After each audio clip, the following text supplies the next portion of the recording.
देखो बच्चों, आज हमें बहुत इंपॉर्टेंट आर्टिकल लिखना है।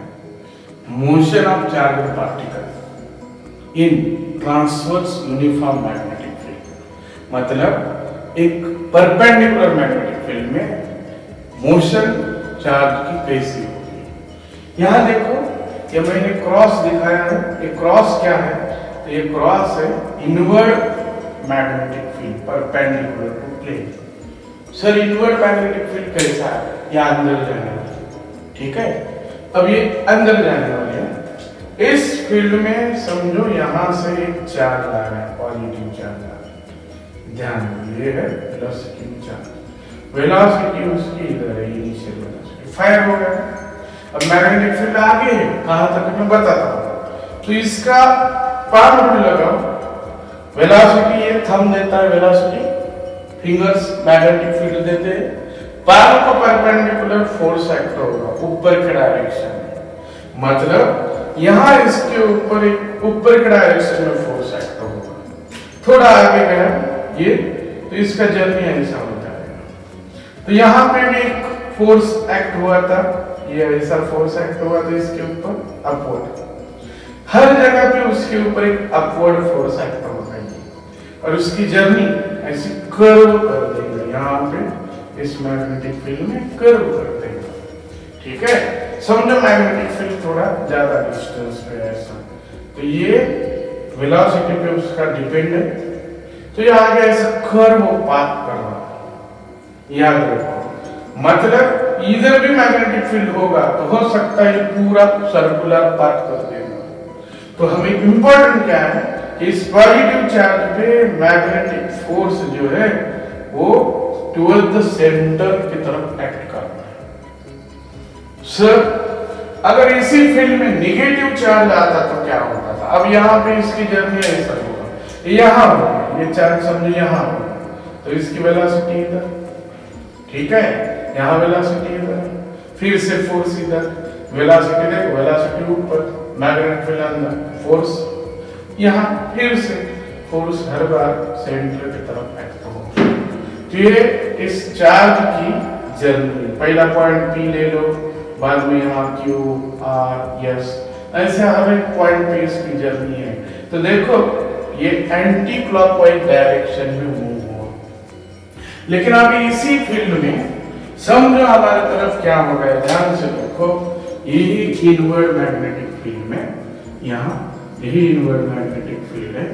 इसी इनवर्ड मैग्नेटिक फील्ड में ध्यान से देखो क्या हो गया कि हम समझो यहाँ फील्ड छोटे यहाँ तक ही है और एक पॉजिटिव चार्ज आ रहा है, नेगेटिव चार्ज आ रहा है। यहाँ पे देखो ये माइनस क्यू चार्ज। अब यह ऐसा फायर हो गया, यहाँ पे इसकी वेलोसिटी हुई। तो अब क्या होगा? पाम रूल लगाओ, मैग्नेटिक फील्ड अंदर, वेलोसिटी इधर, फोर्स इधर। लेकिन याद रखो ये पॉजिटिव चार्ज के लिए, ये चार्ज हमारा नेगेटिव है, तो नेगेटिव चार्ज के लिए फोर्स अपोजिट। मतलब नीचे इसके ऊपर फोर्स एक्ट होगा, या ऐसा फोर्स एक्ट होगा। जैसे ही मैग्नेटिक फील्ड में आएगा ना, शुरू होगा, तो क्या होगा? ये अब ऐसी जर्नी ट्रैक यहाँ आ गया, थोड़े परपेंडिकुलर यहाँ, ये आ गया ऐसा। समझो यहाँ पे मैग्नेटिक फील्ड खत्म हो गई है, ये मैग्नेटिक फील्ड आगे नहीं है दोस्तों। हाँ, यहाँ पे मैग्नेटिक फील्ड खत्म हो गई, तो ये क्या होगा? एक कर्व पाथ करेगा ऐसा यहाँ से, और फिर टेंजेंशियल बाहर जाएगा। तो length of magnetic field, width of magnetic field पे ही उसकी मोशन डिपेंड है। तो यहाँ पे देखो, फिर से देखो, मैग्नेटिक फील्ड अंदर, वेलोसिटी इधर, तो फोर्स ऊपर एक्ट होता था पॉजिटिव चार्ज के लिए, नेगेटिव चार्ज के लिए नीचे। तो अब क्या होगा? ये जर्नी कैसा कर रहा है देखो। अब यहाँ पे ये समझो इस पोजीशन पे आ रहा है। तो अब देखो इसकी वेलोसिटी कहाँ? इधर, मैग्नेटिक फील्ड अंदर, ठीक है। मतलब ये ऐसा नहीं है, मैग्नेटिक फील्ड अंदर, वेलोसिटी इधर, तो फोर्स इधर एक्ट होता था पॉजिटिव चार्ज पे, लेकिन नेगेटिव चार्ज है तो ये फोर्स फिर से सेंटर की तरफ एक्ट होगा। तो देखो इसका जर्नी कैसा हो गया? इसका जर्नी क्लॉकवाइज हो गया। In inward perpendicular to plane, magnetic field, positive charge moves in anti-clockwise direction. ये मूव होगा इस पूरा, याद करो, अगर इधर भी मैग्नेटिक फील्ड होगी तो पूरा सर्कुलर, यहाँ तक ही मैग्नेटिक फील्ड बाहर जाएगा, लेकिन डरो मत, हमें यहाँ तक ही याद रखो। तो ये 2 पॉइंट नोट करो।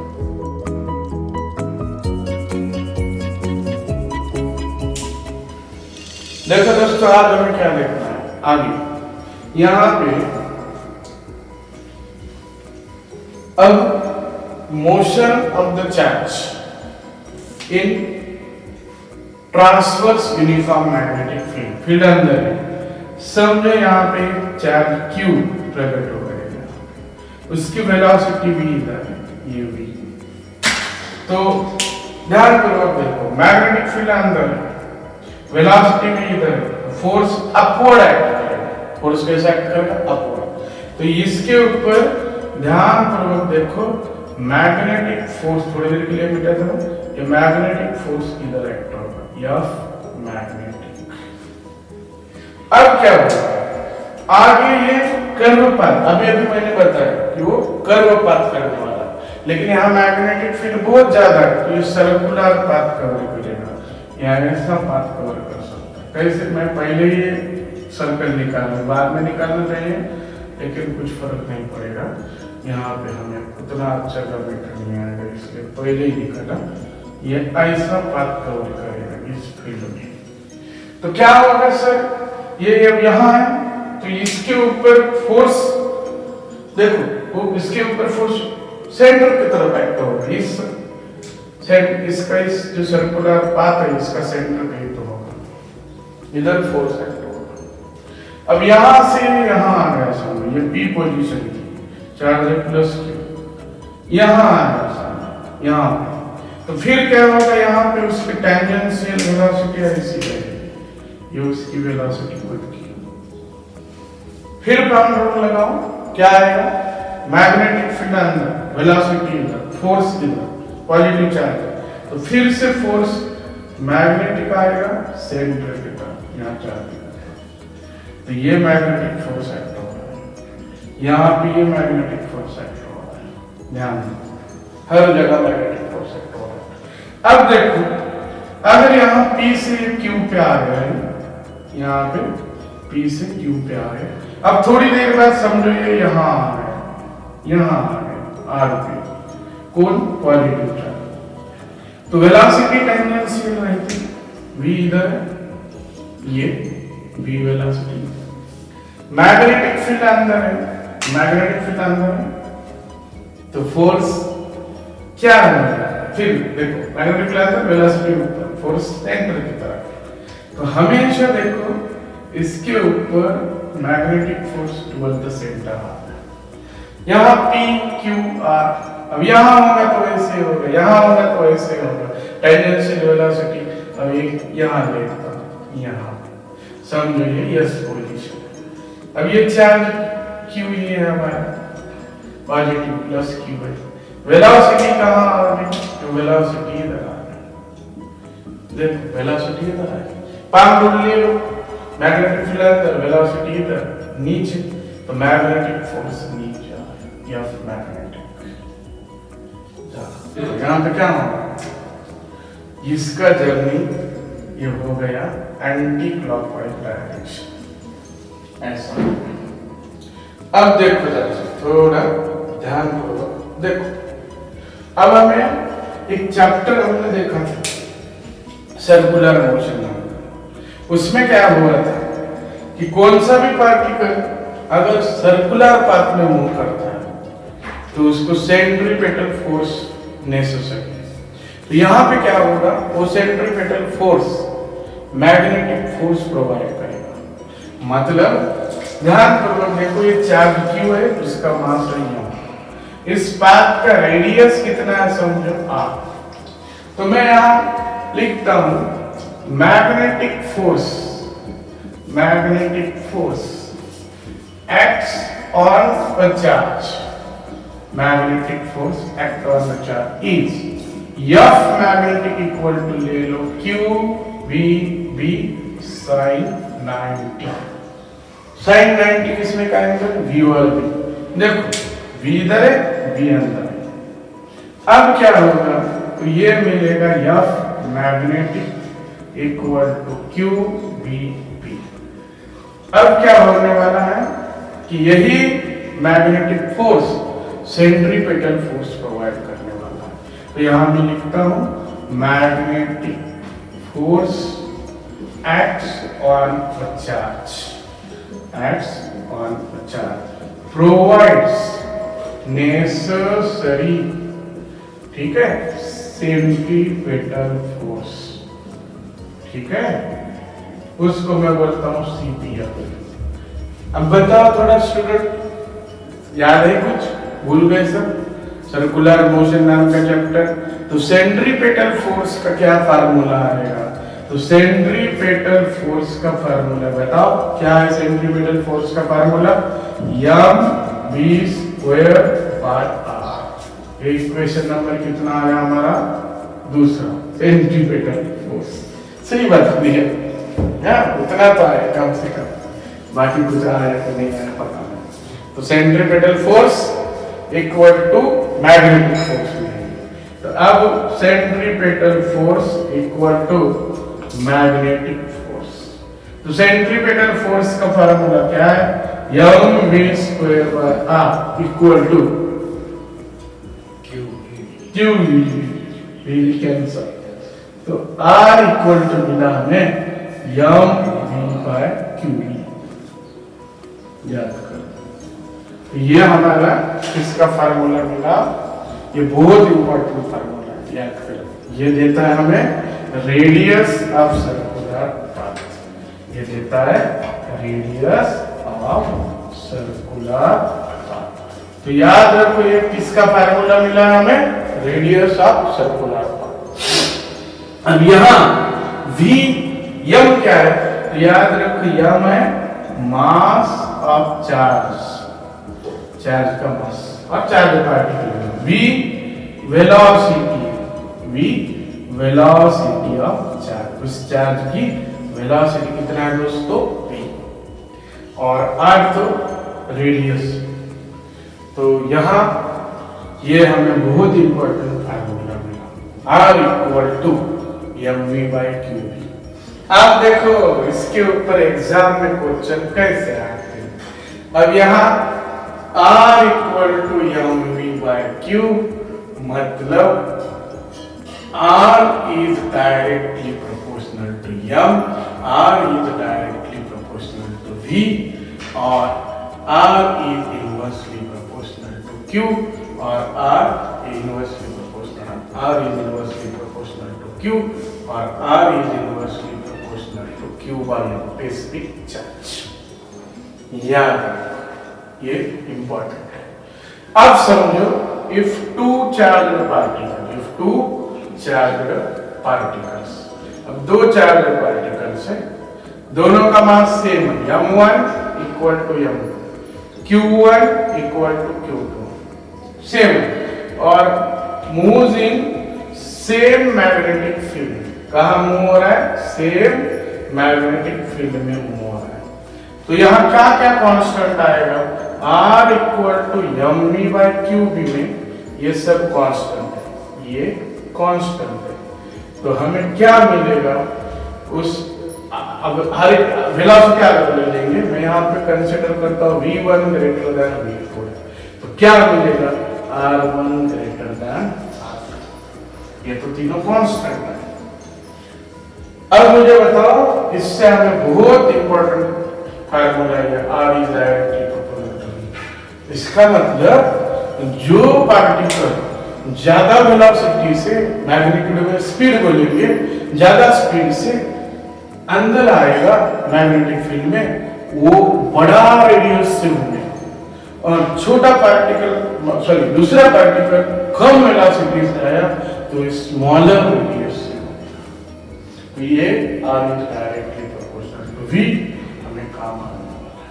यहाँ पे देखो, ये टू चार्ज पार्टिकल लिया, दोनों का मास सेम है, चार्ज सेम है, सेम मैग्नेटिक फील्ड में, लेकिन v1 is greater than v2 है, तो r1 is greater than r2।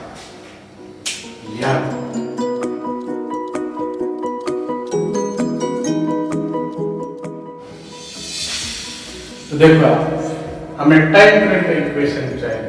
अब ये particle plus Q anti clockwise में मूव हो रहा है, इसका ही कहीं तो ये सेंटर होगा वो। अब ये P पॉइंट है, फिर यहाँ पे जाएगा, यहाँ पे इसकी टेंजेंशियल वेलोसिटी इधर रहेगी, फिर मैग्नेटिक फोर्स इधर रहेगा। अब डबल डबल नहीं बताता हूँ। तो ऐसे एक जर्नी कर रहा है एंटी क्लॉकवाइज, तो उसका रेडियस का फार्मूला बन रहा। अब मुझे चाहिए टाइम पीरियड, ठीक है, इक्वेशन ऑफ टाइम पीरियड। अब मुझे बताओ equation of time period. Time period मतलब क्या? एक पूरा कंप्लीट सर्कल करने को लगने वाला टाइम। अब वेलोसिटी इक्वल टू क्या है बताओ थोड़ा? Distance by time. Velocity equal to distance by, तो time equal to distance by velocity. तो टाइम पीरियड को मैं t से दिखाता हूं, तो क्या मिलेगा? t इक्वल टू एक में कितना डिस्टेंस कवर करेगा? सर्कमफरेंस, और बाय वेलोसिटी के मैग्नीट्यूड लेता हूं स्पीड।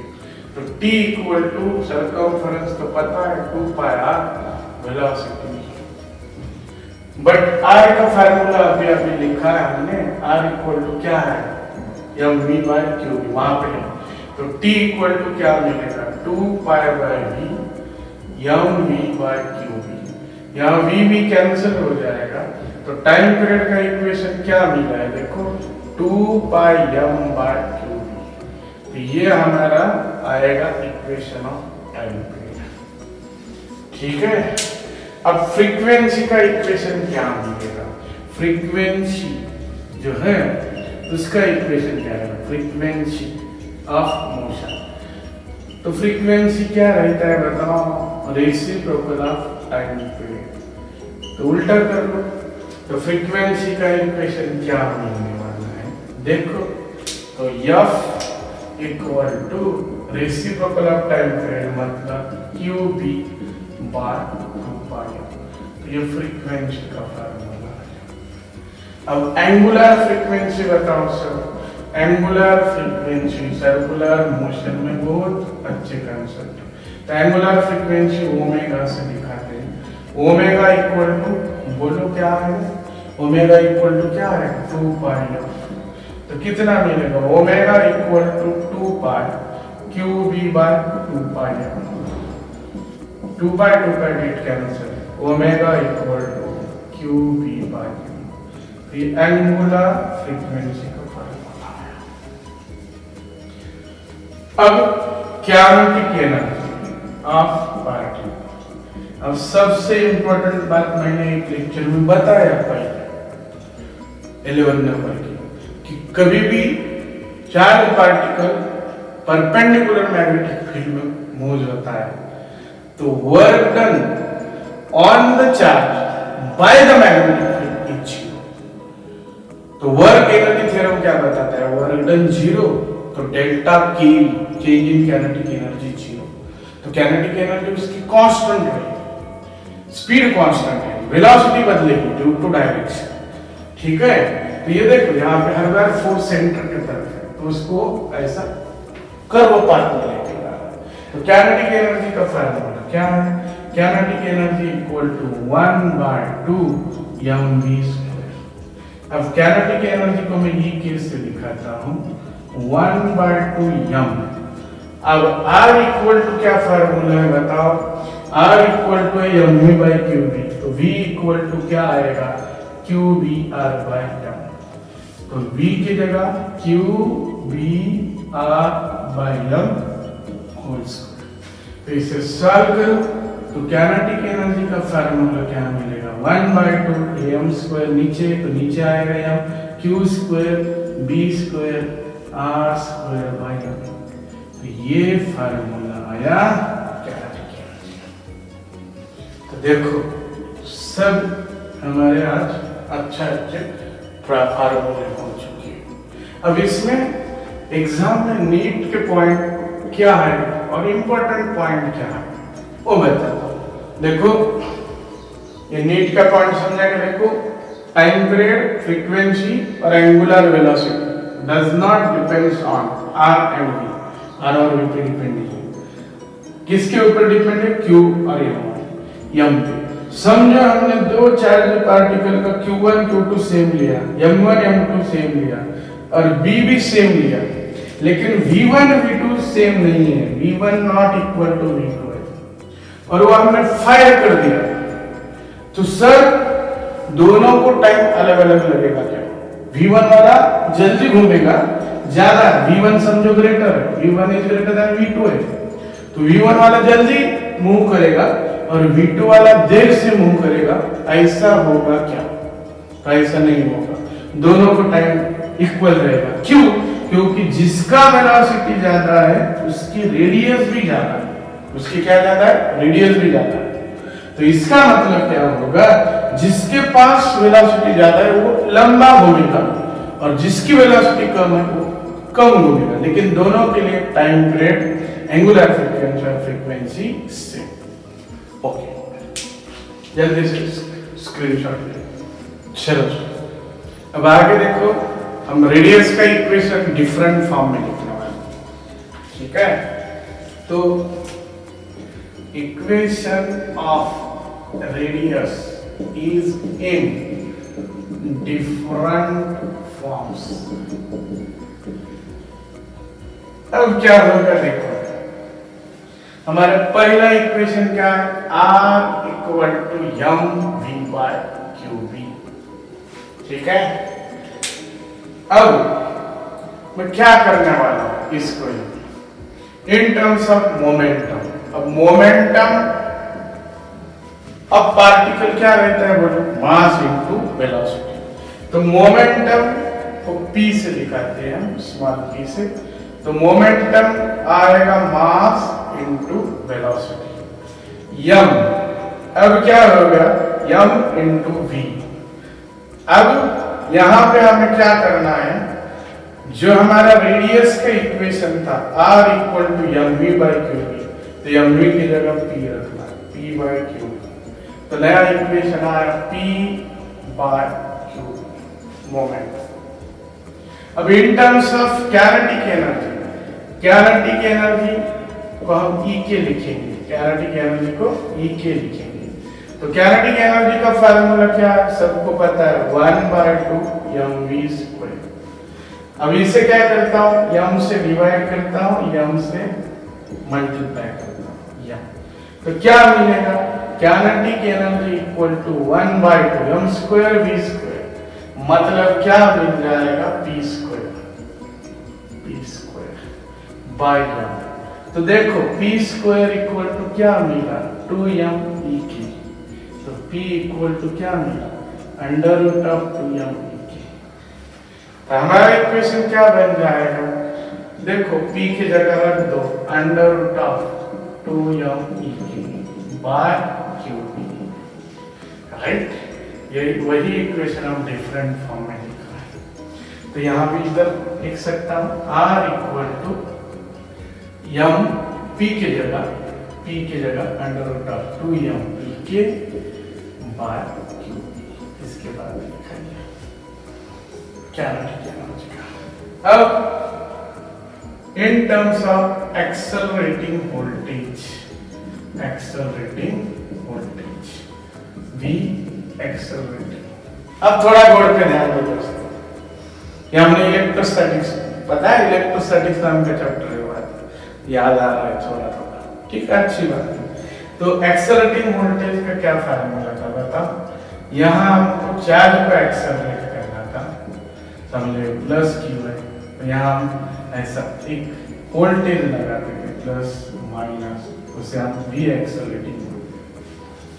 तो इस फील्ड में हमें मैग्नेटिक फील्ड को लाना, तो उसे हमने वेलोसिटी देना पड़ेगा, एक्सेलरेट करना पड़ेगा। तो इसका मतलब यहाँ क्या होगा? जब चार्ज एक्सेलरेट होगा तो उसकी kinetic energy equal to potential energy. पहले रेस था, तो kinetic energy equal to potential energy. तो कैनेटिक एनर्जी कितना है? E के। पोटेंशियल एनर्जी ऑफ चार्ज किसी भी पोटेंशियल V में क्या मिलता है? Q into V। ये V एक्सेलरेटिंग है, याद रखिए, स्मॉल v वेलोसिटी था। तो रेडियस के इक्वेशन में रखो, अभी जो इक्वेशन मिला था r equal to under root में 2m e k by qb। तो क्या मिल जाएगा, R equal to under root में 2m³ v accelerating bye qb। तो नया फार्मूला मिला हमें यहाँ पे 2m³ v accelerating bye qb। सबके नीचे qb आए, किसी बुक में इसका ऐसा भी लिखा है, R इक्वल टू 1/b बाहर, अंडर रूट में ये 2 बार रूट में लिखा 2m v accelerating bye q। तो यहाँ में वो डालता 1/b, अंडर रूट में देखो 2m v accelerating bye q। ठीक है, तो ये बहुत इंपॉर्टेंट फार्मूला। अभी हमारा नेक्स्ट प्रॉब्लम देखेंगे। प्रोटॉन, न्यूट्रॉन और अल्फा पार्टिकल प्रोजेक्ट किया हमने in uniform magnetic field, then find the radius of circular path, मतलब वो परपेंडिकुलर फील्ड में आए। क्या क्या सेम है, v सेम है, p सेम है, ek सेम है, vx है। लेकिन अब इसके लिए तुम्हें एक बात याद ही रखना पड़ेगा, क्या कि प्रोटॉन, न्यूट्रॉन और अल्फा पार्टिकल, प्रोटॉन का चार्ज q, ध्यान से देखो, न्यूट्रॉन का भी कितना रहेगा q, अल्फा पार्टिकल का 2q, सभी positive charge. Mass of proton अगर m है तो न्यूट्रॉन का 2m, अल्फा पार्टिकल का 4m। ये आज हमें याद ही रखना पड़ेगा, ठीक है। ये प्रोटॉन, ये न्यूट्रॉन, ये अल्फा पार्टिकल, ठीक है। चलो तो पहला लेता हूं v सेम। अब फार्मूला याद करो मेरा, फार्मूला भूलो मत, पहले सभी जन फार्मूला याद करो। R equal to mv by qb, p by qb, under root of 2m ek by qb equal to under root में 2m³ v accelerated bye qb, और इसे लिखा था 1/b अंडर रूट में 2m v accelerated bye q। चलो अब पहला लेता हूं v सेम, अब तीनों का v सेम लेना है तो क्या होगा, formula R equal to mv by qb। अब देखो पहली बार v सेम है, यहां लिखता हूं when v same, velocity same. अब मैग्नेटिक फील्ड भी सेम है, एक ही है, वेलोसिटी भी सेम है, तो इसका मतलब ये यहां ये दोनों कांस्टेंट है। कौन कौन, v एंड v, ये कांस्टेंट है। तो क्या फार्मूला मिलेगा, बताओ क्या फार्मूला मिलेगा, बताओ sir. R is directly proportional to m, inversely proportional to q। तो प्रोटॉन के लिए, न्यूट्रॉन के लिए, alpha particle, mass of proton by charge of proton, mass of neutron by charge of neutron, mass of alpha particle, charge of particle. अब इनको मैं क्या लिखता हूं, m by q। Mass of neutron कितना है, 2m, charge q। Mass of alpha particle कितना है, 4m बाय 2q। तो m q कैंसिल हो जाएगी यहाँ, तो 1, ये 2, ये 4/2।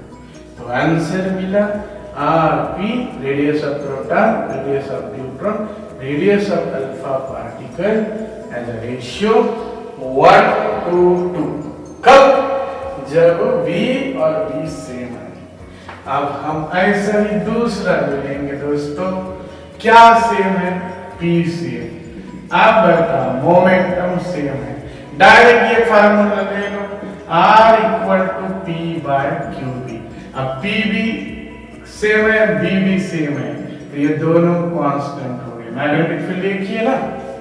तो R is inversely proportional to, sorry, R is inversely proportional to q। Proton, neutron, alpha particle, charge proton, charge neutron, charge alpha particle, तो कितना मिलेगा? प्रोटॉन का Q, न्यूट्रॉन का भी Q, अल्फा पार्टिकल का 1/2, alpha particle 2 Q Q Q cancel, तो क्या मिलेगा? 1:1:1/2, 2 से मल्टीप्लाई करो 2:2:1। तो यहाँ ये मिला हमें कब? उसका मोमेंटम सेम रहा। सर थोड़ा समझ में नहीं आया। ठीक है, फिर से देखो क्या है? इजी है, R = P/Q दिए, बस मैग्नेटिक फील्ड सेम है और P सेम दिया है ना, तो बस इनवर्सली प्रोपोर्शनल टू Q, तो Q की वैल्यू है।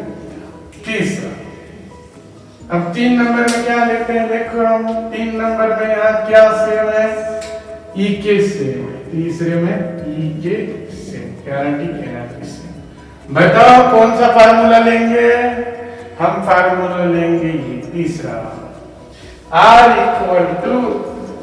अंडर रूट में 2m/QB।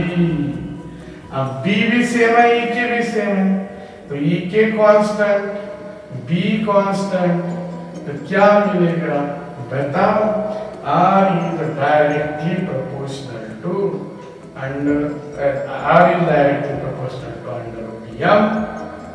m/Q। तो अब यहाँ थोड़ा ध्यान पूर्वक देखो रे बाबा, प्रोटॉन, न्यूट्रॉन, अल्फा पार्टिकल, तो यहाँ आएगा mass of proton, charge of proton, mass of neutron, under root में charge of neutron, under root में mass of alpha particle, charge of. तो अब क्या होगा? देखो mp मास ऑफ प्रोटॉन तो हम m लेते हैं, चार्ज को q, यहाँ पे न्यूट्रॉन का मास डबल रहता है 2m, चार्ज उतना ही q, यहाँ थोड़ा ध्यान पूर्वक लिखो 4m/2q। तो क्या हो जाएगा? m/2 कैंसिल, ये 1, ये आएगा √2 और ये 4 का 2 मतलब 1। तो ये मिला Rp Rd R अल्फा, लेकिन क्या सेम रहा? तो बोलो कैनेटिक एनर्जी। अब लास्ट V एक्सेलरेटिंग है, तो V एक्सेलरेटिंग में क्या होगा? यहाँ पे देखो B सेम है, V एक्सेलरेटिंग सेम है, ये अब यहाँ देखो यहाँ पे m/q था, अब m अंडर रूट में और q भी अंडर रूट में, तो अब हम कहाँ लिखेंगे? बताओ। V एक्सेलरेटिंग का कहाँ रखेंगे? बताओ। यहाँ पे V एक्सेलरेटिंग का लिखता हूँ मैं, देखो यहाँ V एक्सेलरेटिंग से व्हाट इज ओके, अब डायरेक्ट फार्मूला लिखेंगे, R = 1/b अंडर रूट में 2mv एक्सेलरेटिंग/q। तब v एक्सेलरेटिंग कांस्टेंट है, b कांस्टेंट है, इसका मतलब क्या होगा? R is directly proportional to under root of m under by q, दोनों भी अंडर रूट में। तो देखो क्या हो जाएगा? प्रोटॉन, न्यूट्रॉन, अल्फा पार्टिकल, यहाँ m/q, प्रोटॉन प्रोटॉन रेशियो ले रहे हैं, यहाँ कांस्टेंट छोड़ दो, neutron neutron, alpha particle alpha particle. अब मास ऑफ प्रोटॉन कितना है? m, चार्ज कितना है? q, मास ऑफ न्यूट्रॉन कितना है? 2m, चार्ज कितना है? q, mass of alpha particle 4m, charge 2q। तो इसको मैं 1 लिखता, सब में ये √2 लिखता, यहाँ पे 2। तो ये सभी फार्मूले हमारे आज खत्म हो गए दोस्तों, सॉरी सभी एक में ही देखो हमने क्या किया, एक में ही 4 प्रॉब्लम किया, रेडिया का रेशियो निकाला। पहले में V सेम लिया, दूसरे में P सेम लिया, तीसरे में कैनेटिक एनर्जी सेम लिया और चौथे में एक्सेलरेटिंग वोल्टेज सेम लिया। चलो देखो बच्चों, नेक्स्ट प्रॉब्लम क्या है? Find the ratio of time period, frequency and angular frequency. Frequency और एंगुलर फ्रीक्वेंसी का सेम ही आएगा, वही प्रोटॉन, न्यूट्रॉन, अल्फा पार्टिकल। चल बताओ जल्दी से, टाइम एस्टिमेट करो टाइम पीरियड का इक्वेशन। बहुत अच्छा बताया, बोलो क्या टाइम पीरियड का equation? T equal to 2 pi m by QB. T equal to 2 pi m by QB. तो क्या हो जाएगा? देखो मैग्नेटिक फील्ड सेम है, 2 पाई कांस्टेंट है, तो क्या आएगा? T is directly proportional to m by q। तो T proton, T neutron, T alpha particle, mass of proton, charge of proton, mass of neutron, charge of neutron, फिर mass of alpha particle, charge of alpha particle. तो m by q पहला। दूसरा क्या मिलेगा? Mass of neutron 2m by q। तीसरा 4m bye 2q। m q common है, 1 2 2। तो यह आंसर है सर। फ्रीक्वेंसी का और एंगुलर फ्रीक्वेंसी का दोनों का सेम है। फ्रीक्वेंसी का बताता हूँ क्या फार्मूला है? Reciprocal of time, QB by 2 pi. झाला, तो इसके इन्वर्स करो, f1 f2 f3। क्या मिलेगा? 1 बाय 1, 1 बाय 2, 1 बाय 2 से मल्टीप्लाई करो, 2 1 1। एंगुलर फ्रीक्वेंसी का वही आता है, बताने की जरूरत नहीं है। ओमेगा 1, ओमेगा 2, ओमेगा 3 क्या आएगा? 2 1 1। कितना इजी था देखो। देखो अब क्या होगा बच्चों, यहाँ पे वेलोसिटी v है, एंगल कितना है?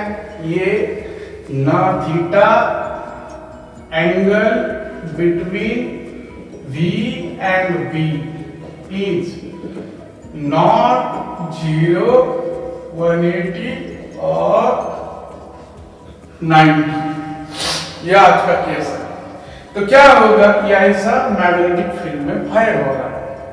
मैग्नेटिक फील्ड ऐसा है, ये एक्स एक्सिस को ये फायर हुआ ऐसा, ध्यान दो, एक्स या ऐसा फायर हुआ क्रॉस होके, एंगल है थीटा। तो इस वेलोसिटी को रिजॉल्व किया हमने, तो v को कितने कंपोनेंट में रिजॉल्व किया? देखो v resolve into 2 mutually perpendicular component, 2 mutually perpendicular components. कौन कौन से कंपोनेंट्स है बताओ? एक है v perpendicular equal to v sin theta. अब v परपेंडिकुलर कंपोनेंट, ये परपेंडिकुलर कंपोनेंट क्यों बोला? ये b को परपेंडिकुलर है, तो v sin theta is perpendicular to b। So charge move, इसके कारण क्या होगा? So charge move in a circular path, इससे वो सर्कुलर पाथ में मूव होगा इन x प्लेन। ठीक है, फिर से देखो, इस कंपोनेंट से वो ऐसा मूव होगा, ये ऐसा, यहाँ पे देखो ये ऐसा हमारे ग्लास में आके ये ऐसा झड़ में, और ये x, तो x झड़ प्लेन में मूव होगा। याद रखो v sin theta is perpendicular to b, so charge moves in circular path in x z। अब दूसरा कंपोनेंट क्या होगा? ये ऐसा घुमाया, लेकिन आगे क्यों गया? ये ऐसा तो घुमा x z प्लेन में, लेकिन आगे क्यों गया? यही बात पे क्यों नहीं घुमा? तो ध्यान दो, v parallel component, v cos theta, ये पैरेलल कंपोनेंट y एक्सिस पे is parallel to b, which moves to charge along x-axis, को मूव करेगा। एज अ रिजल्ट ये दोनों से क्या होगा? देखो, as a result of this two components, ये टू कंपोनेंट्स चार्ज मूव्स, ध्यान से देखो, charge moves in helical path, in helical path whose axis is along direction of B और x axis के डायरेक्शन में आएगा। अब हमें इसका एक्सप्रेशन देखना है, ध्यान से देखो क्या एक्सप्रेशन आएगा। देखो अब क्या करेंगे, ये मिटाता हूं, सब जन ध्यान दो। कौन से कंपोनेंट उसे सर्कुलर पाथ में घुमा रही है, ऐसे बोलो v sin थीटा, और कौन से कंपोनेंट आगे लेके जा रहे हैं उसको v cos थीटा। चलो तो क्या हो जाएगा बताओ, हमारा रेडियस का फार्मूला क्या है, सॉरी सर्कुलर पाथ में क्या होता है, F magnetic equal to F centripetal force. जाएगा तो F मैग्नेटिक क्या रहेगा, Q V नहीं आएगा, अब V परपेंडिकुलर मतलब आएगा V sin theta into T। इसके पहले हमने 90 लिया था, थीटा V और V में equal to mv square by r, centripetal का फार्मूला पता है, लेकिन यहाँ पे V sin थीटा ले लो, V sin theta try to move the particle in circular path, तो ये कैंसिल हो जाएगा, तो QB equal to mv sin theta by r, तो r इक्वल टू क्या मिला हमें equation, mv sin theta by QB। तो देखो अगर ये 90 एंगल करता तो क्या होता था, sin 91, फिर से हमें पहला इक्वेशन मिलता था सर्कुलर पाथ का, r equal to mv by qb। अब देखेंगे equation of time gradient, velocity equal to distance by time, तो time equal to distance by velocity, तो क्या आएगा, t इक्वल टू डिस्टेंस कितना घूमेगा 2 पाई r। ओके, ये रेडियस इसकी आ रही है, यहाँ पे दिखा सकते हैं r बाय, तो t equal to 2 pi by velocity कितना आएगा v, लेकिन v नहीं आएगा, क्या आएगा, perpendicular velocity v sin theta, but r equal to अभी बोर्ड पे लिखा है क्या है, mv sin theta by qb, तो क्या फार्मूला मिलेगा, t equal to 2 pi, r की जगह mv sin theta by v sin theta, sin theta cancel, v cancel, ये qb रह जाएगा यहाँ पे। तो टाइम पीरियड का इक्वेशन क्या है, देखो 2 पाई m बाय qb, तो ये इक्वेशन है टाइम पीरियड। थोड़ा ध्यान पूर्वक देखो, हमें सर्कुलर पाथ में जब हमारा थीटा 90 हुआ तो यही मिला था कि नहीं, और हमने बोला था कि टाइम पीरियड की इक्वेशन r और v पे डिपेंड है। Okay, t equal to 2 pi m by qb। चल अब फ्रीक्वेंसी का तो मिलेगा, इसका रेसिप्रोकल कर लो, अब डबल नहीं बताता हमें, तो यहाँ टाइम पीरियड मिल गया। अब हमें एक यहाँ पे बहुत फ्रीक्वेंसी का लिखो क्या, f इक्वल टू बोल रहे हैं, लिखो qb बाय 2 पाई f, तो ये फ्रीक्वेंसी का equation. Same for circular and helix path, दोनों के लिए ये आया, इंडिपेंडेंट ऑन v इंडिपेंडेंट रहेगा, सेम आएगा। अब यहां एक नया लास्ट पॉइंट है, ध्यानपूर्वक देखो, लास्ट पॉइंट है पिच। तो देखो पिच क्या है, पिच है horizontal distance, pitch of helix बोलेंगे, horizontal distance covered by charge में in one complete rotation, ठीक है, in one complete rotation, in one complete time period भी बोल सकते हैं रोटेशन। ओके, तो अब देखो ये यहां से चल हुआ है तो यहां ही कंप्लीट हो गएगा, तो ये है पिच, इसे पी से दिखाएंगे। तो ये डिस्टेंस कितना आएगा बताओ अगर मुझे कौन बताता है। ये कंपोनेंट कौन है, v cos थीटा, तो पिच डिस्टेंस है तो distance equal to velocity into time. लेकिन अब ये हॉरिजॉन्टल डिस्टेंस है, हॉरिजॉन्टल डिस्टेंस है तो कितना आएगा, pitch equal to horizontal distance. क्या मिलेगा यहाँ पे, हॉरिजॉन्टल डिस्टेंस निकालना है तो डिस्टेंस इक्वल टू पिच बोलता हूँ, पी से दिखाता हूँ ये डिस्टेंस, और ये पिच बोलेंगे हॉरिजॉन्टल डिस्टेंस को पी से दिखाएंगे। तो p equal to parallel component इस एक्स एक्सिस को horizontal component v cos theta time से मल्टीप्लाई करो, एक रोटेशन के लिए t की जगह t आएगा। फिर से देखो दोस्तों लास्ट है pitch, horizontal distance covered by charge in one complete rotation, एक कंप्लीट रोटेशन में। अब यहाँ ये देखो x z प्लेन में मूव हुआ, ये है पिच, तो पिच को p से दिखाता हूँ तो distance equal to velocity to time. इधर डिस्टेंस कितना कवर कर रहा है, v cos थीटा, टाइम कितना लग रहा है t। तो अब इसको मैं ऐसा लिखता हूँ v cos थीटा, और t का फॉर्मूला क्या है, अभी लिखा है हमने t का 2 पाई m बाय qb। तो पिच हमें कितना मिलता है, देखो पिच मिलता है 2 pi m v cos theta by qb। तो ये फॉर्मूला हमें बहुत इंपॉर्टेंट मिला।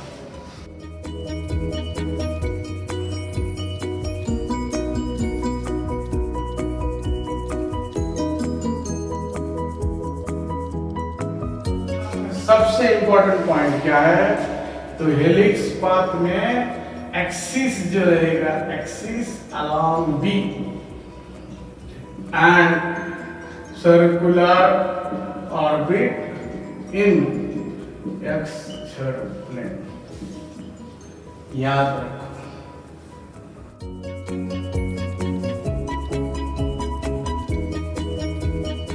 आज हमने दो कंसेप्ट लिया, बहुत हार्ड लगता है स्टूडेंट लेकिन बहुत इजी है, एक सर्कुलर पाथ और दूसरा हेलिक्स पाथ। मुझे कमेंट बॉक्स में बताओ और लेक्चर कैसा लगा, अगले लेक्चर में इसके ऊपर हम प्रॉब्लम, ठीक है, गुड।